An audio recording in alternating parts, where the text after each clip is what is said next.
अरे कोई एहसान थोड़ी कर रहे हो, बिहार की आबादी इतनी बड़ी है और 2 एम्स खुल रहा है बिहार के अंदर, तो कोई बहुत बड़ी उपलब्धि थोड़ी है। 2500 की योजना है, 2500 बेड कैपेसिटी। बोलो दरभंगा बदलेगा कि नहीं बदलेगा? बदलना है कि नहीं? ये जो गाल बजाते हैं भारतीय जनता पार्टी वाले और जनता दल यू वाले, कहते हैं कि साहब एम्स जा रहा है दरभंगा, कोई एहसान नहीं है। आप दरभंगा पर कोई बड़ा एहसान नहीं करने जा रहे हो आप। दरभंगा तो पटना के बाद दूसरा मेडिकल हब आज से नहीं है, ये बहुत पहले से है। भारत सरकार दरभंगा और मिथिलांचल के लोगों को ठग रही है लगातार।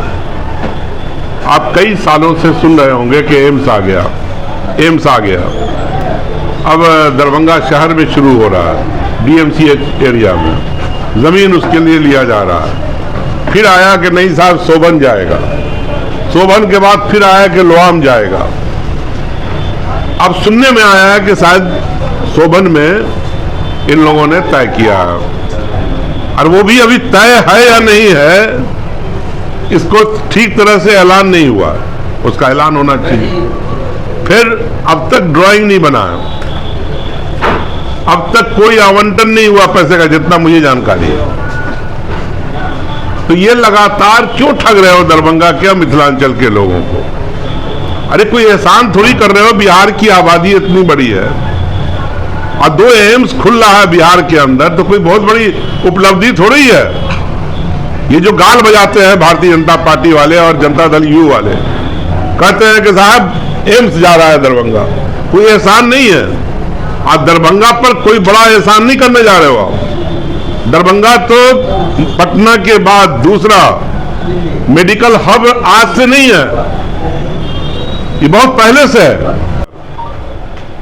भारत सरकार दरभंगा और मिथिलांचल के लोगों को ठग रही है लगातार। आप कई सालों से सुन रहे होंगे कि एम्स आ गया, एम्स आ गया। अब दरभंगा शहर में शुरू हो रहा है, DMCH एरिया में जमीन उसके लिए लिया जा रहा है। फिर आया कि नहीं साहब सोबन जाएगा, सोबन के बाद फिर आया कि लोआम जाएगा।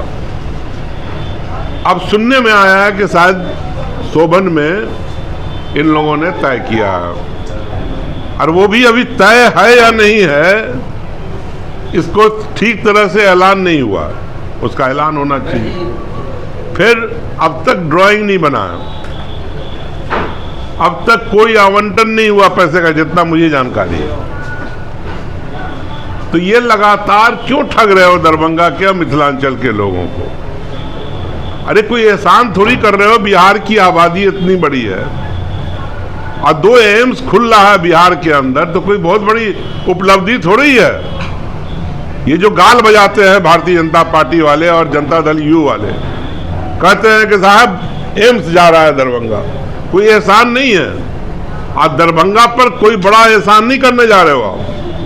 दरभंगा तो पटना के बाद दूसरा मेडिकल हब आज से नहीं है, ये बहुत पहले से है। यहाँ सबसे पुराना मेडिकल कॉलेज है, सबसे ज्यादा डॉक्टर्स अगर कहीं पटना के बाद है तो यहाँ हैं, और बड़े बड़े डॉक्टर यहाँ पैदा हुए। तो एम्स तो मिलना ही था दरभंगा को, लेकिन कब मिलेगा दरभंगा की जनता जानना चाहती है कि कब काम शुरू होगा और कब यहाँ के लोगों का इलाज बात हो पाएगा। आप तो एक पीढ़ी को गुजार दीजिएगा इसी तरह से वादों में।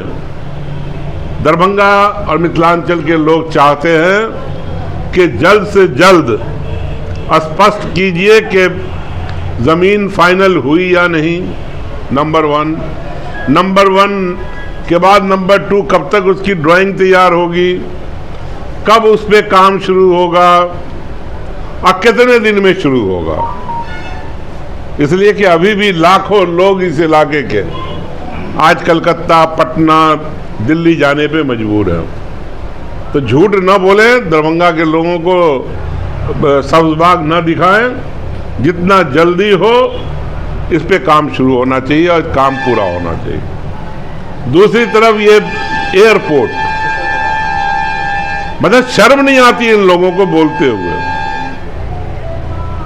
ये कब बना एयरपोर्ट? आप लोगों को मालूम है इतिहास मालूम रहना चाहिए। बिहार का पहला 2 एयरपोर्ट पटना में नहीं बना था, रांची में नहीं बना था, गया में नहीं बना था। पहला 2 एयरपोर्ट दरभंगा महाराज ने, एक पूर्णिया में बनाया था, दूसरा दरभंगा में बनाया था। और ये दोनों 1932 में बन के तैयार हुआ। और आपको जानकारी होनी चाहिए कि हिंदुस्तान की सबसे पहली कंपनी दरभंगा एविएशन के नाम से रजिस्टर हुई थी, जिसके पास अपनी जहाजें थी। और वो दरभंगा भी उतरती थी, पूर्णिया भी उतरती थी। कहते कमाल कर दिया, हमने ले लिया उसको उड़ान योजना में। पहले भी बीच में चली थी उड़ान योजना, कुछ दिन चली फिर बंद हो गई।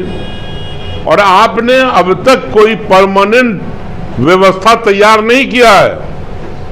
आज भी रात में जहाज नहीं उतरती, कितना साल हो गया बोलो? अभी 6 महीने में तैयार हो रहा है, कभी कदा 4 महीने में हो रहा है।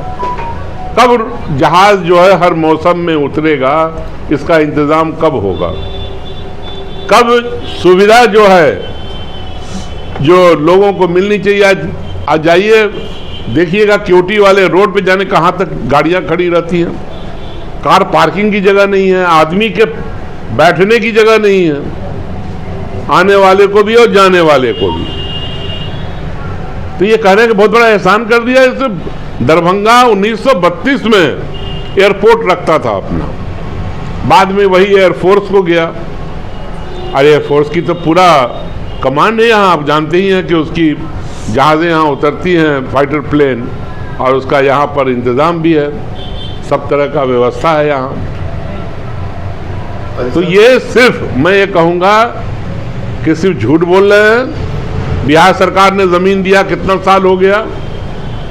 अब कहते हैं कॉन्ट्रैक्टर आ गया। भाई कितना साल लगाओगे बनाने में?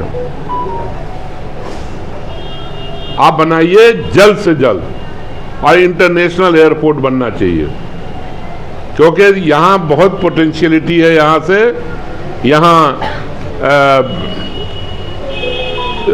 ये रामायण सर्किट में भी आ जाएगा ये इलाका। आप जानते ही हैं सीता जी की पैदाइश यहीं जनकपुर में हुई थी, तो उस सर्किट में भी आता है। फिर यहाँ से विदेश में बहुत बड़ी तादाद में लोग रहते हैं, गल्फ के अंदर, फार ईस्ट, यूरोप, सब तरफ। यहाँ से इंटरनेशनल फ्लाइट होगी तो डायरेक्ट लोग जाएंगे। फिर हज और उम्रा के लिए आज लोगों को जाना पड़ता है गया, बॉम्बे, दिल्ली, वो यहीं से फ्लाई कर सकेंगे। तो मेरा मानना है कि इसको इंटरनेशनल एयरपोर्ट बनाया जाए इमीडिएटली। और जो सुविधा है जहाज़ों की उतरने की रात्रि में या बरसात के मौसम में, उसको जो भी आधुनिक मशीन है आज की लगाई जाए जल्द से जल्द। दूसरी तरफ आपने स्पाइस जेट के नाम, ये दरभंगा महाराज की प्रॉपर्टी है, ये उसको स्पाइस जेट के नाम लिख दिया क्या आपने?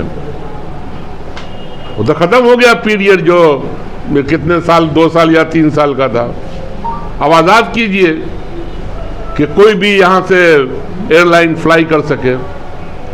और दूसरी अच्छी एयरलाइंस है स्पाइस जेट में, तो लोगों को बैठने की जगह नहीं है ठीक से, और मनमाना पैसा। अब आ रहा है दिवाली, आ रही है, छठ का त्यौहार आने वाला है।